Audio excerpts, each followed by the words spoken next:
ഞാൻ ഈ page start ചെയ്തിട്ട് 5 വർഷമായി. അന്ന് മുതൽ ഉണ്ടാക്കി വെച്ച സാധനങ്ങളൊക്കെ ദാ ഇവിടെയാണ് ഇങ്ങനെ ഡംപ് ചെയ്യാറ്. ഒറ്റനോട്ടത്തിൽ വേണ്ടാത്ത ഒരുപാട് സാധനങ്ങളുണ്ടെങ്കിലും ഒന്നും കൂടെ നോക്കിക്കഴിഞ്ഞാൽ എനിക്കിതിലൊന്നും കളയാൻ തോന്നില്ല. ഇതൊക്കെ ഞാൻ 5 വർഷം മുന്നേ ഉണ്ടാക്കിയതാണ്. 2020 എനിക്കൊരു വിൻറ്റേജ് തീമായിരുന്നു ഇഷ്ടം. അതുകൊണ്ട് ഞാൻ ബ്രൗൺ പേപ്പറിലായിരുന്നു കവർ ചെയ്തുകൊണ്ടിരുന്നത്. ഇന്ന് എന്താ ഇതൊക്കെ മാറ്റി ഒരു വൈറ്റ് തീം ആക്കാം. നോക്കിയിട്ട് ഇപ്പോൾ എന്തിനാണ് ഇതൊക്കെ ഉണ്ടാക്കിയെന്ന് പോലും എനിക്ക് മനസ്സിലാവും.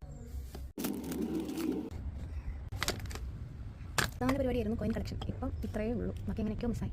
എൻ്റെ അമ്മ തന്ന 5 പൈസയാണ്. അമ്മയുടെ കാര്യം പറഞ്ഞപ്പോഴാണ് വേറെ ഐറ്റം പറ്റി ഓർത്തത്. അപ്പോൾ തന്നെ 16 ഉയർന്ന ചട്ടിനൊക്കെ വാങ്ങിച്ച പേപ്പർ പ്ലേറ്റ് വരെ എൻ്റെ കസ്റ്റഡിയിൽ ഏറ്റവും വേണ്ടി വെച്ച ഒരുപാട് സാധനങ്ങളുണ്ട്.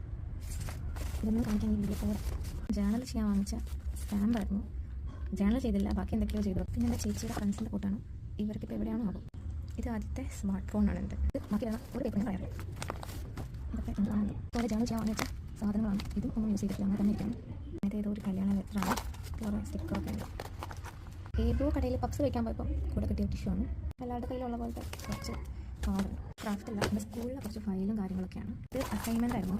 10ാം ക്ലാസ്സിൽ മലയാളം അസൈൻമെൻ്റ് ആയിരുന്നു. കൂടിയാട്ടം കുറച്ച് ഗ്രീറ്റിംഗ് കാർഡ്സ്. ഇതെൻ്റെ 5ാം ക്ലാസ്സിലെ പോർട്ട്ഫോളിയോ ആണ്. ഇതൊക്കെ ആരെങ്കിലും ഇപ്പം ഇവിടെ പഠിച്ച ആരെങ്കിലും ഓർക്കുന്നെങ്കിൽ ഒന്ന് പറയണേ. എൻ്റെ ഈ ഒരു സൈനിന് വേണ്ടി എന്തോ കഷ്ടപ്പെട്ടുണ്ടെന്നറിയോ. ഒരുപാട് അസൈൻമെൻറ്റ് ഇത് എഴുതിയത് ഒന്നെങ്കിൽ ഗംഗ അല്ലെങ്കിൽ ശ്രീലക്ഷ്മി. ഇത് രണ്ടിൽ ആരാണ് എനിക്ക് പേര് എഴുതി തന്നത്. ആരെങ്കിലും ഓർക്കുണ്ടോ അതൊക്കെ?